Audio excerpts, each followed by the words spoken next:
今天我们来聊一个让全球超过5亿人头痛的问题——血糖。你可能从来没想过，你家冰箱里那些看似平凡的水果，其中有一种体内竟然藏着一个分子，它的降血糖机制和医院开给你的处方药几乎一模一样。更离谱的是，很多糖友心目中的降糖之王芭乐，在今天这份最新榜单中，竟然排在最后一名。这到底是怎么回事？别急，今天我们不讲那些老生常谈的少吃糖、多运动，我们要从分子层面，从临床试验，从最新的科学研究出发，一口气带你看完这15种水果的降糖实力排行。每一种水果背后都有你想不到的故事和机制，而且我敢保证，看到第一名的时候，你一定会大吃一惊，因为那个冠军水果里面藏着的降糖成分，连医学教科书都会专门拿出来讲。准备好了吗？泡杯茶，坐稳了。我们从第15名开始倒数。第15名，芭乐。没错，很多人看到这里会直接跳起来。芭乐不是糖友的最爱吗？它的升糖指数只有12，几乎是所有水果中最低的。高纤维、低热量、维生素 C 含量，甚至是柳橙的好几倍，怎么可能垫底？先别激动，我说的是主动降糖能力的综合排名，不是适不适合糖友吃的排名，这两个概念完全不一样。芭乐当然适合糖友吃，它就像一个非常稳定的防守型选手，吃下去血糖几乎不怎么波动，这是它的巨大优势。但问题在于，它主要靠的是不惹事，也就是自身含糖量低，加上纤维拖慢吸收速度，而不是主动出击去降低你已经升高的血糖。它缺乏那种能直接影响胰岛素讯号传导，或者抑制消化酶活性，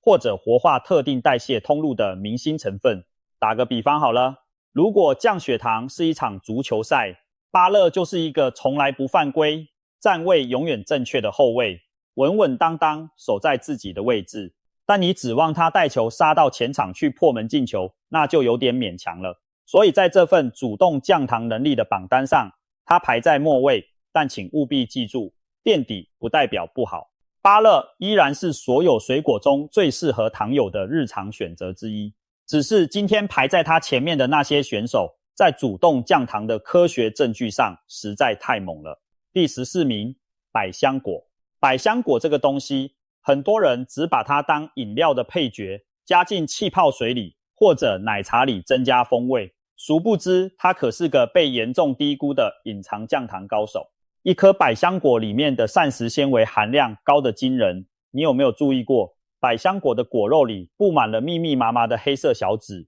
那些小籽可不是装饰品，它们全是不可溶性纤维的精华所在。这些纤维就像一道道减速带，铺设在你的肠道里，让你吃下去的糖分慢慢地渗透进血液，而不是像坐云霄飞车一样咻地一下飙到顶点。更有趣的是，百香果里还含有一种叫做白皮三醇的多酚类物质。白皮三醇和我们熟知的白藜芦醇是近亲，但在某些生物活性上甚至更强。这个成分在动物实验中被发现可以改善胰岛素讯号传导的效率，让胰岛素更顺畅地和受体对接。虽然人体的大规模临床数据还在累积中，但从分子机制的角度来看，百香果已经不只是在被动防守了，它正在尝试主动进攻。再加上它独特的酸甜风味，能让你少加很多糖，对糖友来说真的是一举多得。第13名，木瓜。木瓜在很多人的印象中就是一个跟丰胸挂钩的水果，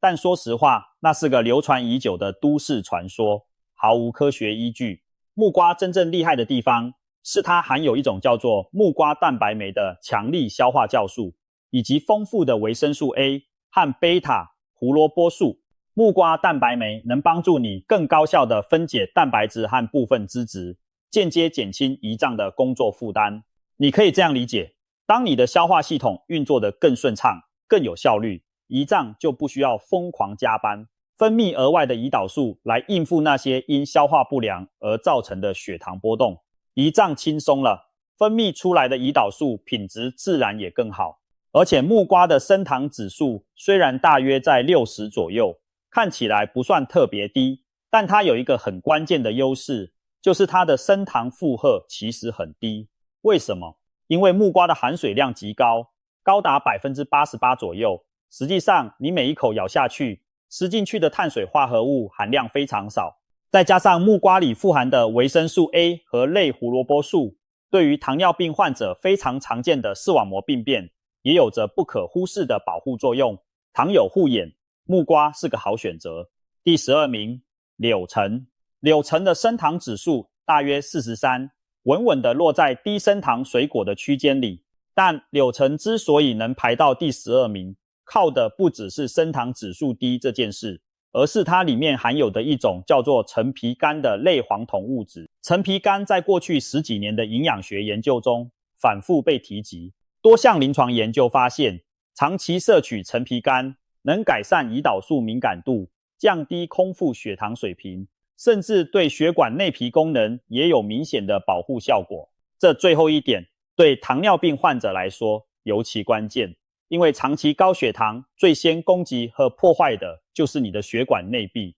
血管一旦受损，心梗、中风、肾病、视网膜病变这些可怕的并发症就会接踵而来。所以一种能同时降糖又护血管的水果成分价值就非常高了。不过这里有一点一定要反复强调，我说的是吃柳橙，不是喝柳橙汁。一杯看起来很健康的鲜榨柳橙汁，含糖量可能等于3、4颗柳橙的量，而那些宝贵的纤维含部分植化素却在榨汁过程中被无情的过滤掉了。所以糖友们请牢记，吃整颗的水果永远比喝果汁好100倍。第11名，草莓。草莓的升糖指数只有41，而且每一杯草莓的碳水化合物含量大约只有11克左右，比绝大多数水果都要低。但草莓真正的秘密武器不在于它的低糖，而在于一种叫做非色酮的类黄酮化合物。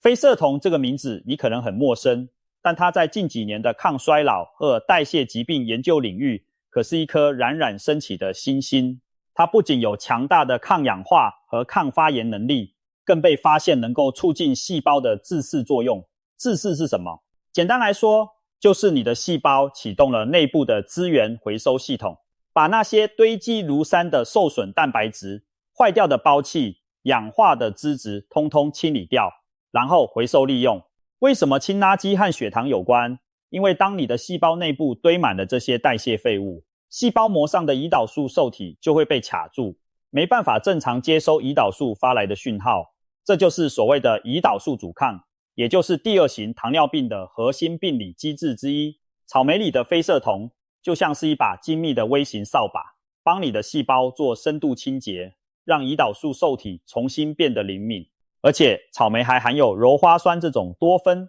在动物实验中被发现能调节肠道菌群，促进有益菌的生长。而肠道菌群和血糖代谢之间的关系，现在已经被科学界公认是下一个糖尿病研究的重大突破口。第10名，奇异果。奇异果又叫猕猴桃，升糖指数大约50，看起来不算特别低，但它有一个很多水果做不到的独门绝技，就是它能显著减缓胃排空的速度。什么意思呢？当你吃了奇异果以后，你的胃会更慢的把食物往下送到小肠里，食物在胃里多待一会儿，意味着糖分进入小肠被吸收的速度就变慢了，血糖自然就不会像火箭一样飙射上去。这个效果在纽西兰一项严谨的临床试验中被清楚地证明了。研究者让受试者在早餐时搭配奇异果一起吃，结果发现餐后血糖的峰值被明显地压了下来，而且血糖回到基线的速度也更快了。这背后的工程是奇异果里面含有的一种独特的可溶性纤维，再加上它丰富的有机酸成分。这些有机酸不仅影响胃的排空速率，还可能对小肠里碳水化合物消化酶的活性产生一定的抑制作用。另外，奇异果的维生素 C 含量比柳橙还要高出好几成，对于糖尿病患者普遍存在的免疫力偏低问题，这也是一个非常实在的加分项。而且奇异果里还含有叶黄素和玉米黄素，这2种都是保护眼睛的关键营养素。糖友护眼，奇异果也是好帮手。第9名，梨子。梨子是一种在降糖界被严重低估的水果，它的升糖指数只有38左右，而且含有大量的水溶性纤维，尤其是果胶。果胶这个东西有多神奇呢？当它进入你的肠道以后，会吸收水分膨胀，形成一层凝胶状的粘稠薄膜。这层薄膜就像一道糖分过滤网，把你吃进去的碳水化合物死死地缠住，让葡萄糖只能一点一点地缓慢渗透进血液里，而不是洪水般涌入。更重要的是，梨子含有丰富的多酚类物质，其中最值得关注的是绿原酸。绿原酸在咖啡里也有，但梨子同样是一个优质来源。这个成分在很多研究中都被反复证实，它能抑制肝脏的糖质新生作用。糖质新生是什么？简单说，就是你的肝脏自己在造糖。很多糖友都有这个困扰，明明晚上没吃什么东西，睡了一觉起来，空腹血糖却居高不下，那就很可能是肝脏在半夜加班造糖了。梨子里的绿原酸能在一定程度上抑制这个过程。对空腹血糖偏高的糖友来说，这个机制非常有价值，而且梨子的含水量也很高，口感清甜多汁。对于需要控制总体碳水摄入的糖友来说，它的饱腹感性价比非常高，吃一个中等大小的梨子就能获得很好的满足感，同时摄入的碳水并不多。第8名，苹果，一天一苹果，医生远离我。这句老话在降糖的语境下，还真有几分科学道理。哈佛大学公共卫生学院主导的一项超大规模前瞻性研究，追踪了超过18万名美国男女长达20多年，结果发现，每周至少吃2份苹果的人，罹患第2型糖尿病的风险和不怎么吃水果的人相比，显著降低了。苹果的秘密在于它同时拥有果胶和胡皮素这2大降糖成分。果胶负责物理防线，在肠道里形成那层我们刚才讲的凝胶屏障，减缓糖分吸收的速度，而胡皮素则负责化学公式，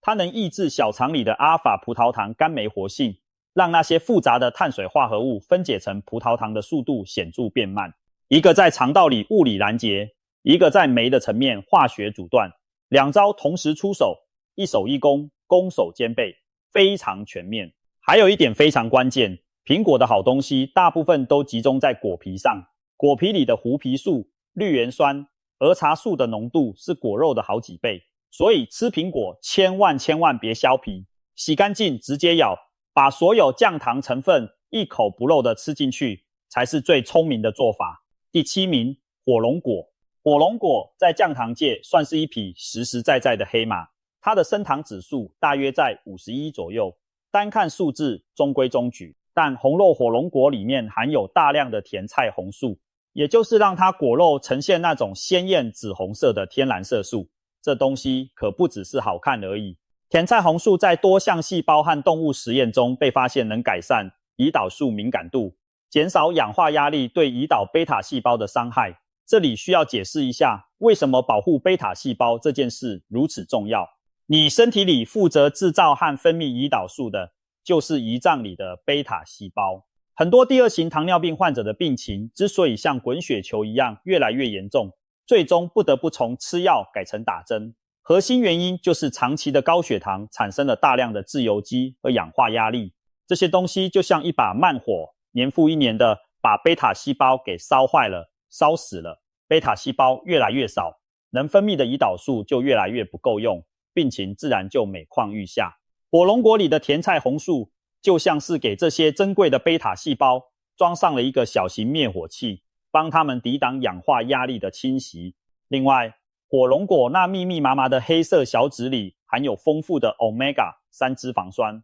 对心血管也有额外的保护作用。糖友们都听过一句话，糖尿病最可怕的从来不是血糖本身，而是它慢慢带来的心脑血管并发症。所以一种水果能同时降糖又护心，那就是双倍的价值。第6名，葡萄柚。葡萄柚的升糖指数只有25，这个数字在水果界已经算是非常优秀了。但让它排到第6名这个位置的真正原因，不是这个25，而是它里面含有的一种叫做柚皮苷的类黄酮物质。柚皮苷这个名字听起来很学术，对吧？但它做的事情非常接地气。在动物实验中，研究者发现柚皮苷能模拟一种叫做 DPP-4 抑制剂的糖尿病药物的作用机制。DPP-4 抑制剂是什么？这类药物在全球糖尿病治疗市场上占有举足轻重的地位，像西格列汀、沙格列汀、利格列汀这些你可能听过或正在吃的药，全部都是 DPP-4 抑制剂。它们的工作原理简单说就是延长你肠道里一种叫做 GLP-1 的肠泌素的活性时间。 GLP-1 是个好东西，它能刺激胰脏在需要的时候多分泌一些胰岛素，同时抑制升糖素的释放，还能减缓胃排空，可以说是降糖的多面手。但这个 GLP-1 很快就会被一种叫 DPP-4 的酶给分解掉。DPP-4 抑制剂的作用就是把这个爱捣蛋的 DPP-4 酶压住，让 GLP-1 多活一会儿，多帮你降一会儿血糖。而葡萄柚里的柚皮苷在实验中竟然表现出了类似西格列汀的 DPP-4 抑制活性，一个水果里的天然成分能模拟处方药的机制，这听起来是不是很不可思议？当然，葡萄柚里柚皮苷的剂量和纯化药物相比还有差距，但作为日常饮食的辅助手段，它的价值已经非常明确了。不过这里也要郑重提醒一句，葡萄柚和某些药物之间存在严重的交互作用，特别是他汀类、降血脂药物、部分降压药和某些免疫抑制剂。葡萄柚里的呋喃香豆素会抑制肝脏里 CYP3A4 酶的活性，导致这些药物在你体内的浓度异常升高，可能产生严重的副作用。所以如果你正在服用任何长期药物，吃葡萄柚之前一定要先咨询你的主治医生。第5名，樱桃。樱桃的升糖指数只有20到22左右，是所有常见水果中最低的之一。但低升糖指数只是他拿到的入场券，真正让他杀进前5名的是他那深红色宝石般外衣底下藏着的花青素。花青素是一大类多酚化合物的统称，存在于各种紫色和红色的水果蔬菜中，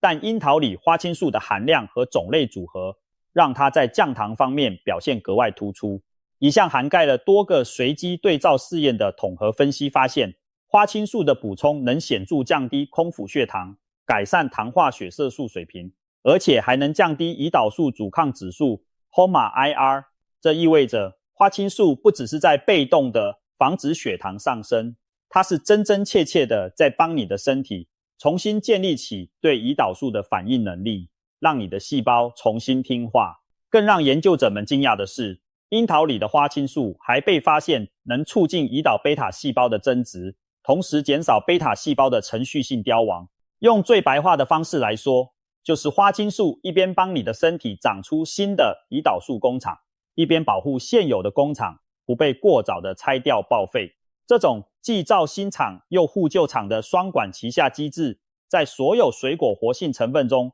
都算是相当罕见和珍贵的。另外，樱桃还含有丰富的维生素 C 和钾元素。维生素 C 的抗氧化作用能进一步保护血管和神经，而钾元素则有助于血压的调控。对于同时患有高血压和糖尿病的双高人群来说，樱桃简直是量身定做的水果。第4名，酪梨。酪梨的升糖指数接近0，没错，你没看错，就是接近0。因为酪梨几乎不含糖分，它的主要成分是大量的单元不饱和脂肪酸，尤其是油酸。很多糖友一听到脂肪就退避三舍，觉得脂肪是敌人，但这是一个非常大的误解。坏的脂肪，比如反式脂肪和过量的饱和脂肪，确实会加剧胰岛素阻抗，但好的脂肪，尤其是酪梨里丰富的油酸，反而是糖友最好的朋友。油酸能改善细胞膜的流动性和柔韧度，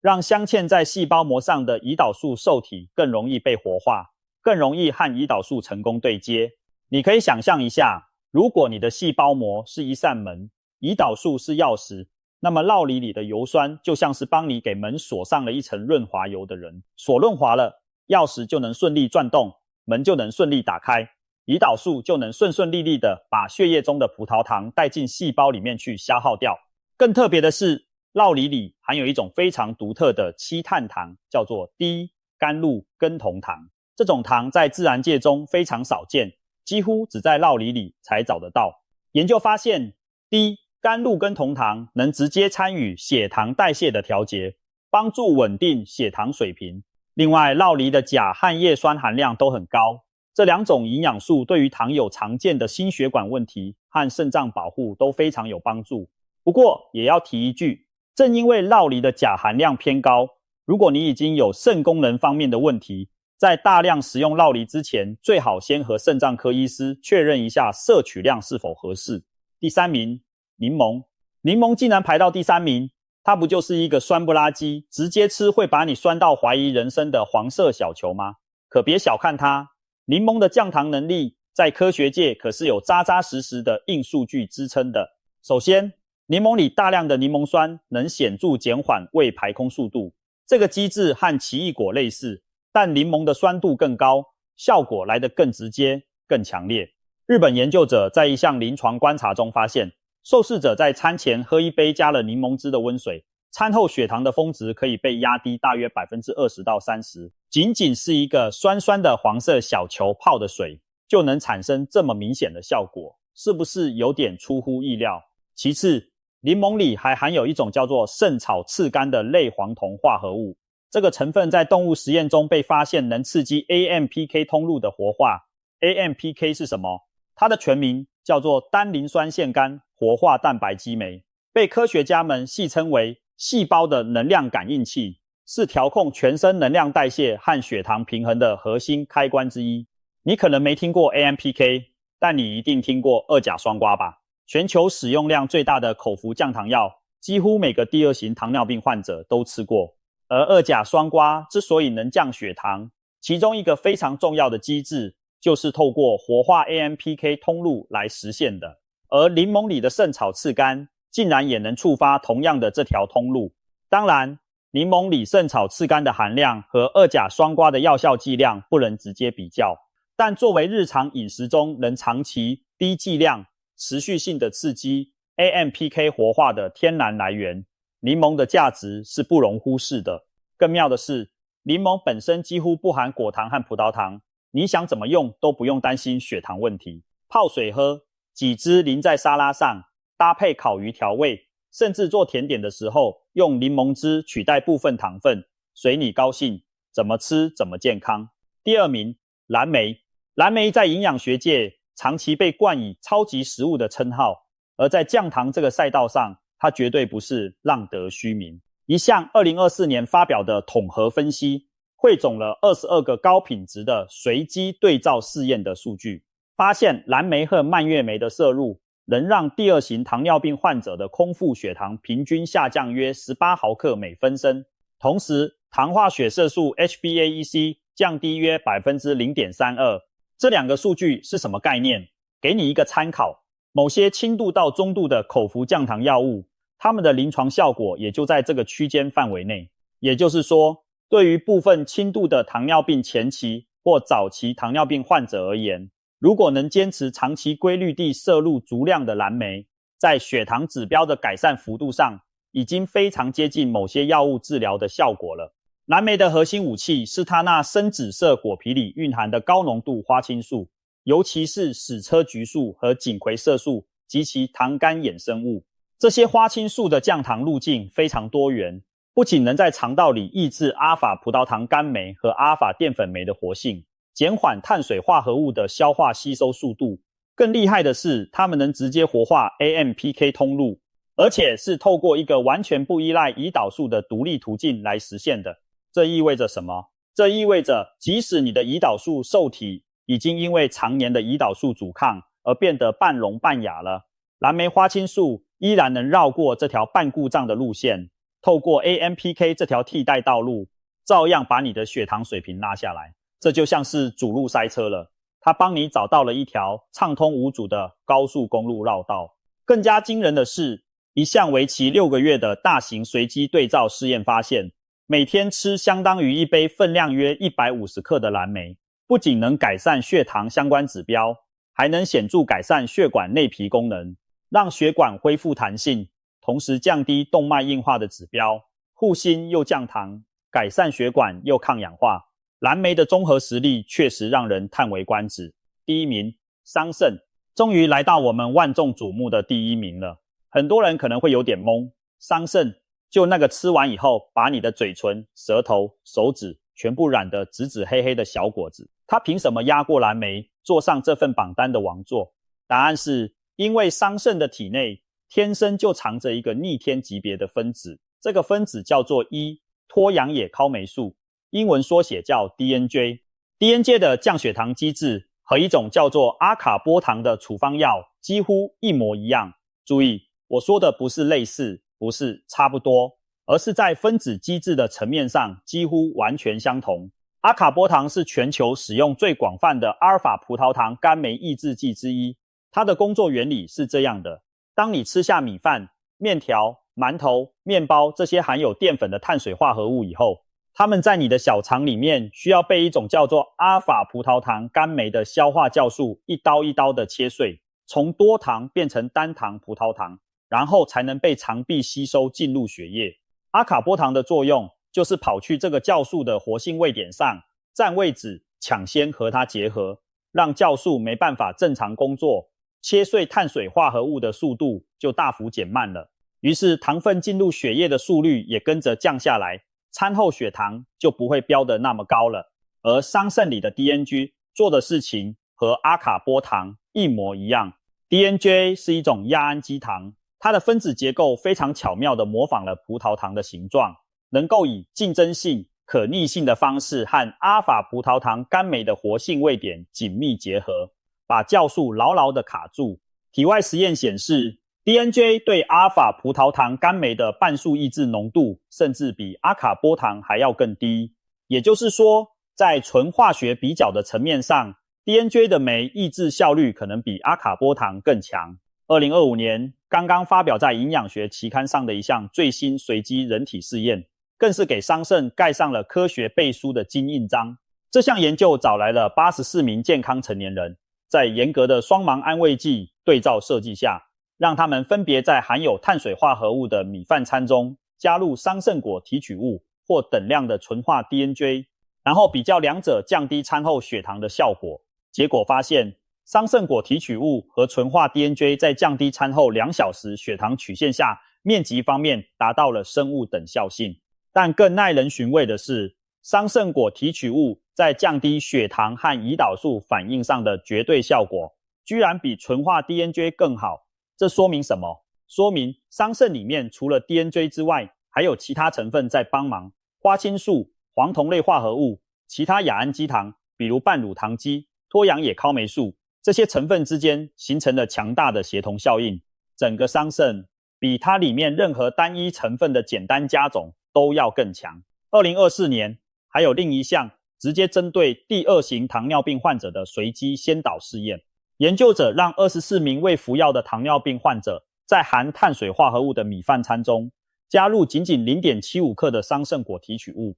结果餐后2小时的血糖曲线下面积降低了约 22%， 胰岛素反应降低了约 17.5%， 而且最重要的是，受试者几乎没有出现任何胃肠道不适的副作用。这最后一点非常非常关键，因为传统的阿卡波糖最让人头痛的副作用是什么？就是胀气、排气、腹泻，严重的时候甚至让患者根本不愿意继续服药。为什么会这样？因为阿卡波糖在肠道里作用的时间比较长，那些没被切碎的碳水化合物跑到大肠里被细菌发酵，就会产生大量气体。而桑葚里的 DNJ 因为分子量小，吸收速度快，大约30分钟就能达到血浆峰值浓度，在肠道里逗留的时间很短，所以几乎不会引起那些令人尴尬的副作用。但桑葚的降糖故事还没有结束，除了在肠道里阻断碳水化合物的消化吸收之外，研究还发现桑葚里的活性成分能深入到肝脏和肌肉细胞层面，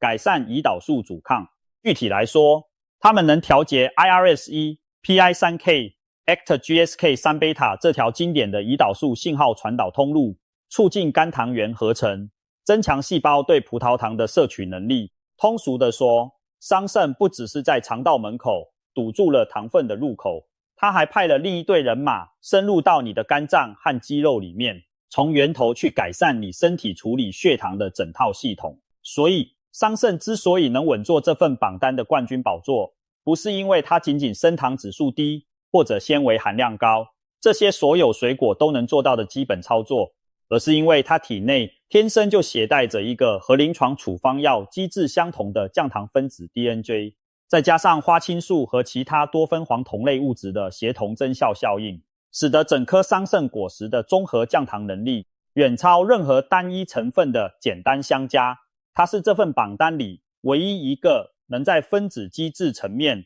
直接对标临床药物的水果。而且这不是什么网络偏方或者民间传说，这是有2024年和2025年最新发表的多项严谨随机对照人体试验数据支撑的硬核科学结论。好了，15种水果全部讲完了。我知道你现在可能已经热血沸腾，恨不得立刻冲出家门去买一卡车桑葚和蓝莓回来。但在你冲出去之前，我有几句话必须说清楚。第一，也是最重要的一点，任何水果都不能替代药物。如果你的医生给你开了降糖药，你千万不要因为看了这个影片就自作主张的减药或停药。水果里的降糖活性成分浓度和临床药物完全不在同一个量级上，它们的角色是饮食辅助，不是药物替代。吃水果是锦上添花，不是另起炉灶。第二，水果再好也要注意总量控制，一天摄取2到3份水果就足够了，